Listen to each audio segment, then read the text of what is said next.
What happens when war machines arrive not under the sun, but under the cover of darkness? Imagine the quiet streets of Warsaw, a city still awake but not prepared, suddenly shaken by the low thunder of rotors cutting through the night sky. Apache helicopters, America's iconic hunters of the sky, descend in formation.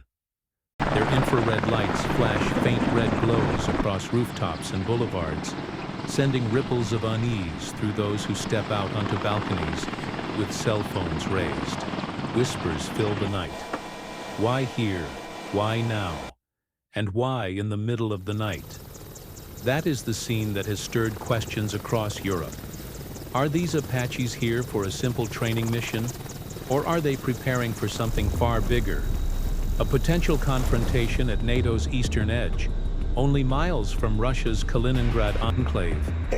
It is the kind of moment that makes history feel closer, more immediate, and more fragile than we would like to admit. And before we dive further, let's make something clear. This is analysis, not advocacy. We are not cheering for war, not pushing for escalation. What we are doing is exploring strategy, signals, and symbolism. Because sometimes, the timing of an arrival speaks louder than any official statement. The United States could have deployed its helicopters in broad daylight. They could have rolled them out in front of cameras, flags waving, commanders smiling. Instead, they arrived silently in the dead of night. And there is meaning in that choice. A night deployment tests readiness. It tests how quickly crews can land, refuel, and rearm under low-light conditions.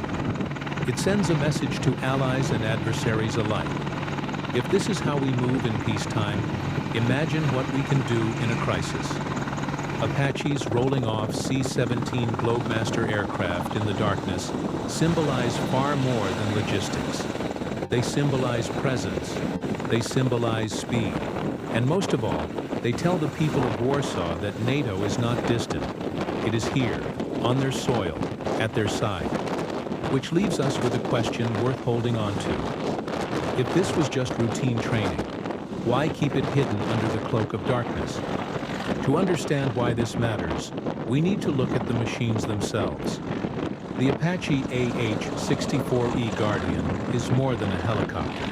It is a flying arsenal, a carefully engineered weapons platform designed to dominate battlefields where visibility is low and the risks are high. Atop its rotor sits the Longbow radar, a rounded dome that scans, tracks, and locks onto multiple targets simultaneously, even through storm clouds or swirling dust. Its infrared systems allow pilots to see in total darkness where the human eye fails.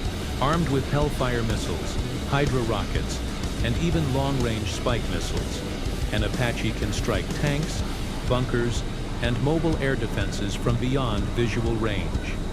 It was built for these very conditions, unpredictable, hostile, and shrouded in uncertainty.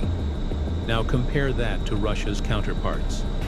The Mi-28, dramatically nicknamed the Night Hunter, looks menacing on paper. Heavy armor, lethal Ataka missiles, and a rugged design make it intimidating. But in practice, its night vision systems have lagged behind. Russian pilots have often had to work with green, grainy displays, while their American counterparts enjoy crisp digital clarity and real-time battlefield data. The Ka-52 Alligator, with its unusual coaxial rotor design, is agile and heavily armed. It has been tested in Ukraine, but tested too hard. Dozens have been lost to man-portable air defenses and even cheap drones. The same Russian crews who once celebrated its durability now joke with nicknames like Flying Coffin. That alone tells us something. The difference is not just hardware, it is doctrine. Apache crews train relentlessly with NATO allies, mastering combined arms tactics, learning to coordinate with ground units, integrating seamlessly with drones and AWACS aircraft. They operate as part of a network. Russian helicopters, by contrast, are often deployed in isolation, flying bravely but without the same sophisticated support web. That lack of integration is precisely why even advanced Russian helicopters have struggled to survive modern battlefields. So let's ask a provocative question. In the darkness, who really sees first?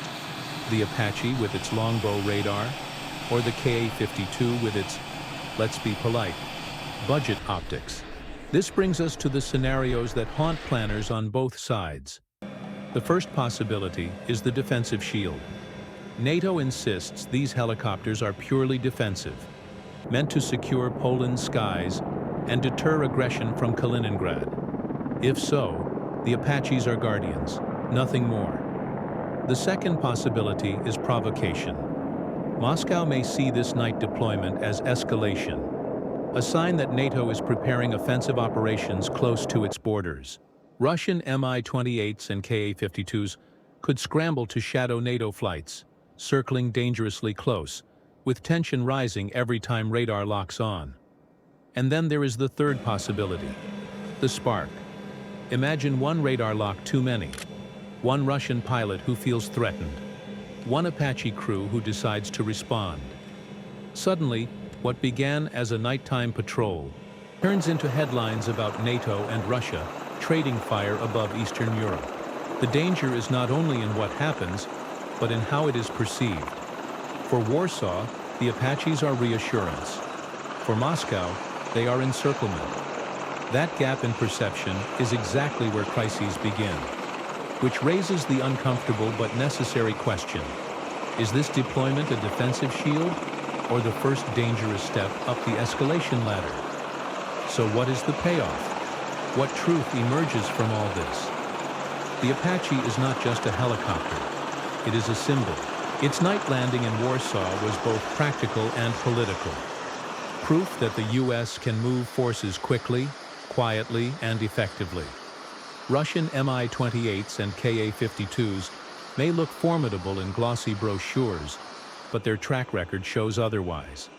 They have suffered under modern conditions, exposed by drones, struck down by man-portable missiles, and left vulnerable by gaps in Russia's support systems.